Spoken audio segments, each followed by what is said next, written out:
From your local election headquarters, this is Big Country Politics on KTAB. Welcome back. And while Abilene citizens can do something about potholes, now some other residents would like to do something about a more permanent memorial to a civil rights leader, Dr. Martin Luther King Jr. While there is a bridge named in his honor here in Abilene and a boulevard, one of these is more concrete than the other. KTAB's Mercedes Hernandez brings us this report. Cars race daily up and down this boulevard, but if you don't look closely, you could miss one or both of its names. U.S. Highway 80 and Martin Luther King Jr. Boulevard. No, it's not designated. It's on an honorary boulevard. An unofficial honorary title that some, like Reverend Andrew Pence, say isn't enough. Well, it says to me, and I don't know what it would say to others, but have we really progressed to truly honor the life and the legacy of Dr. King? And also singles out the key city from others in the Lone Star State. Abilene, I know it was one other major city that has reluctantly to designate MLK Boulevard. But getting an official name change requires working around a few roadblocks. If you wanted to rename a highway in Texas, you would have to have a local government, either city or county or someone, basically pass a resolution or send the request to their local representatives. From there, the resolution heads to Austin, where if it gets passed in legislative session,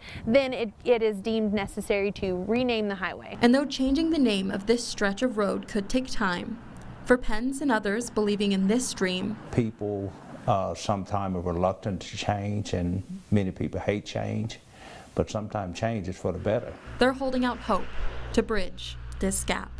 Reporting in Abilene with coverage you can count on, Mercedes Hernandez, KTAB News.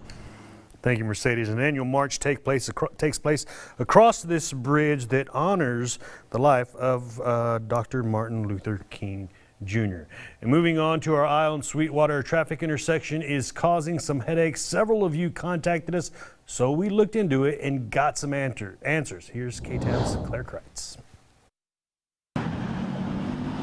In a small town like Sweetwater, traffic isn't exactly common, but at this intersection of Highway 70 and Interstate 20, traffic could be backed up for miles. Kids coming from San Antonio, Corpus, oil field people going home, coming back, things like that. Long weekends, spring break, and major holidays, when residents say traffic is the worst. I have just sat through light after light after light. Larissa Petty lives off Highway 70. We just can't pull off our road to get in unless you have a nice person that will let you in. And says a 10-minute trip could take as long as 45 during those peak times. You look out there and you're just like, I'm not going to be able to get out, so I'm not even going to bother to try to get out on the road. But what's the cause?